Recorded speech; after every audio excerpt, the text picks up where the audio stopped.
good morning.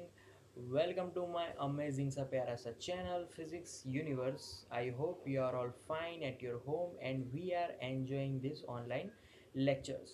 Okay, so today our topic is thirst and pressure. So thrust और pressure के बारे में आज थोड़ा डीपली जाने वाले हैं, उनके यूनिट्स के बारे में समझेंगे आज. So first is thrust. What is thrust?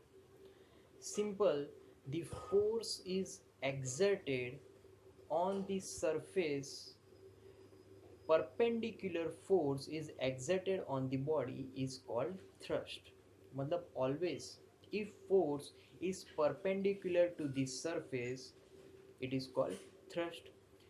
Thrust is applied all over the body, मतलब बॉडी के सभी पोर्शन में अगर फोर्स परपेंडिकुलर लग रहे हैं तो that is called thrust. Clear? So always force is normally on the surface. Okay, so if we kept uh, a body in the effect of medium, if I put one object inside a water, if it is at equilibrium position, that means the force exerted on that body will be equal all over the surface. तो तब हम लोग बोल सकते हैं कि उस body पे जितना थ्रस्ट है उतना उसका वेट है.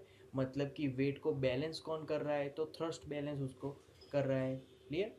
Now unit of thrust. तो we know that thrust is nothing but force applied on the body which is perpendicular to that surface. The SI unit of thrust is Newton. Its CGS unit we call it as dyne. So 1 Newton is equal to 10 raised to 5 dyne. Clear? Okay. But now if we are talking about in MKS, तो SI में तो वो Newton हो गया, but MKS में क्या होगा? तो it is called kilogram force and in CGS it is called gram force.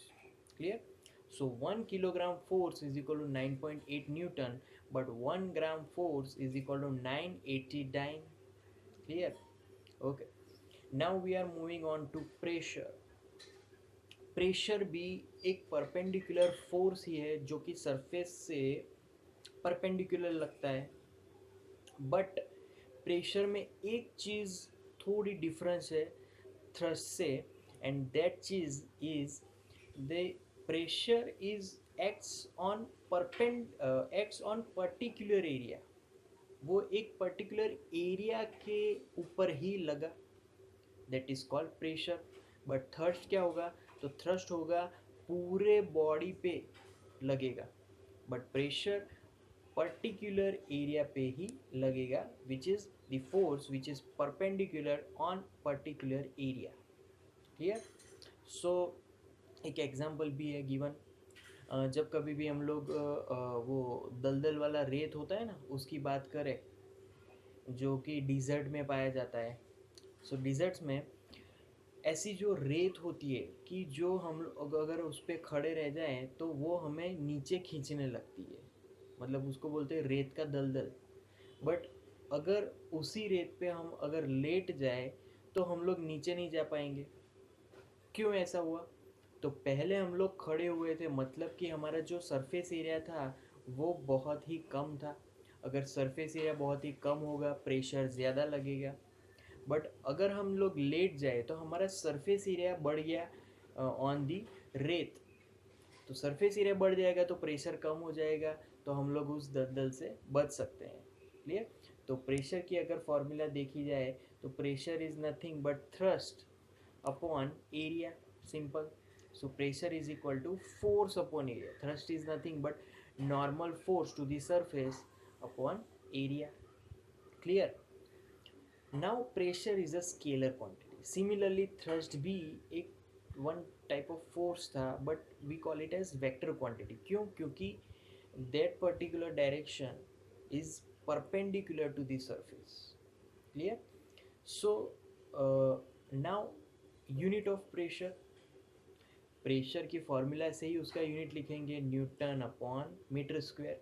तो उसका ऐसा यूनिट होगा newton upon meter square. And उसका दूसरा यूनिट है which is called pascal. It is named after French scientist Blaise Pascal. So we can write 1 Pascal is equal to 1 Newton per meter 2 inverse. Clear? Okay. So उसकी definition भी given है, simple है. 1 Pascal is the pressure exerted on the surface area 1 meter square by a force 1 Newton acting normally on it. यहाँ पर ये ध्यान रखना है, force टेंजेंशियल नहीं है, कोई अलग डायरेक्शन नहीं है, but it is normal to the surface. Clear? So अगर थ्रस्ट की बात की जाए कि थ्रस्ट का यूनिट क्या है, तो थ्रस्ट का unit in MKS unit is kgf, kilogram force.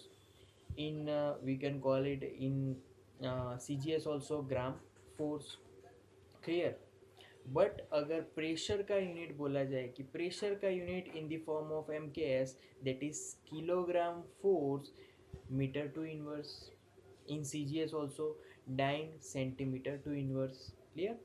फिर उनका कन्वर्जन दिखाया कि 1 dyne centimeter two inverse is equal to 0. Newton meter two inverse, 0.1 newton meter two inverse, क्योंकि डाइन को कन्वर्ट करना है न्यूटन में, सेंटीमीटर को कन्वर्ट करना है मीटर में, तो ये फॉर्मूला मिलेगी, ये वैल्यू मिलेगा. Similar 1 newton meter two inverse is equal to 10 dyne centimeter two inverse. Clear? Okay. Now we are moving on to then thrust is measured in gram force and area is centimeter square. So the unit of pressure in CGS, that is gram force centimeter to inverse, हमने अभी आगे ही बात की. Clear? Now we are talking about other units.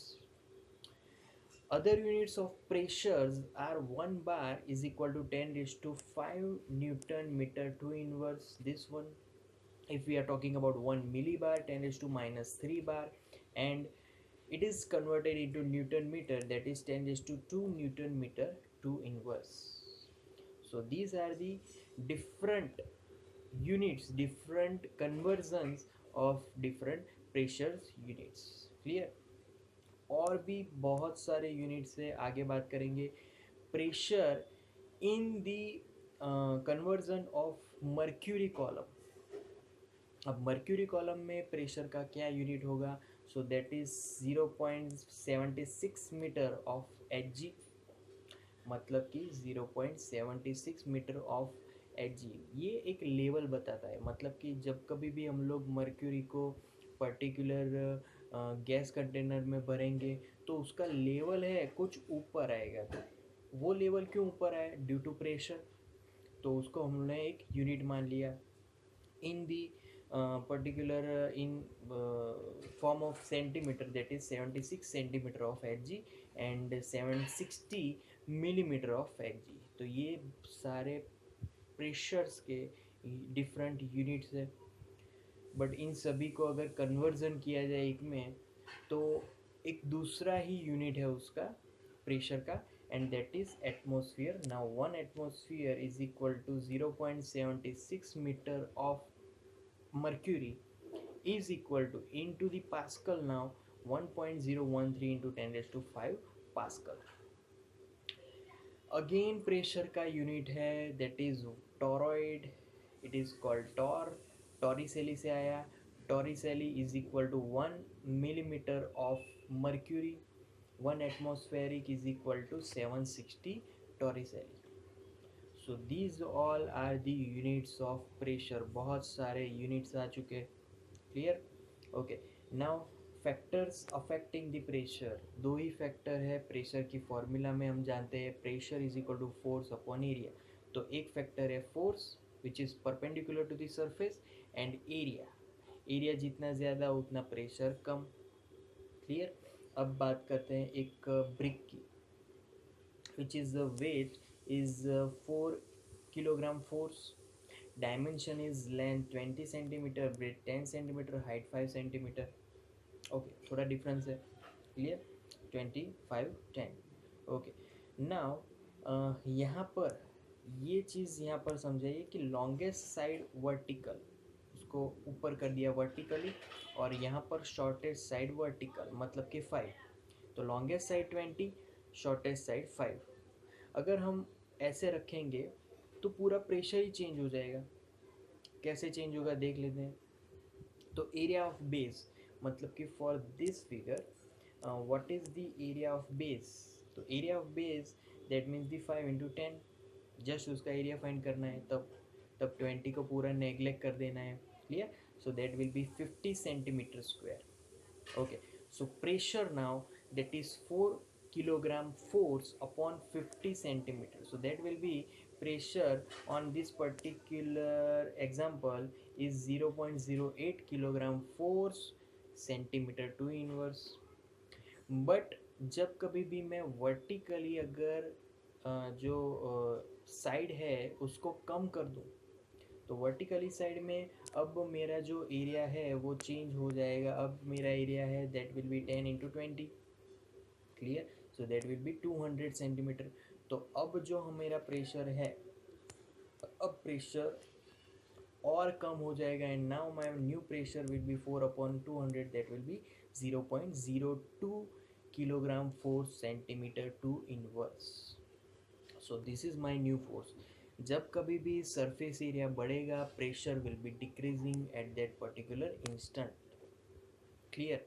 Okay, now way of increasing pressure. अभी हमने बात की कि सरफेस एरिया को घटाओ तो फिर प्रेशर बढ़ेगा, सरफेस एरिया को घटाएंगे प्रेशर बढ़ेगा। कैसे? तो हम लोग क्या करते हैं कि अगर हमें कोई होल, अगर दीवार में होल बनाना है तो हम लोग ड्रिल मशीन का यूज़ करेंगे। अब ड्रिल मशीन में हम लोग उसको, उसकी जो टिप है उसको जितना शार्प रखेंगे उतना वो होल बन पाएगा। तो वहाँ पर हम क्या कर रहे हैं, एरिया को कम कर रहे हैं जिससे प्रेशर बढ़ेगा, जिससे कि ड्रिल अच्छी तरीके से जल्दी से हो सकता है। क्लियर?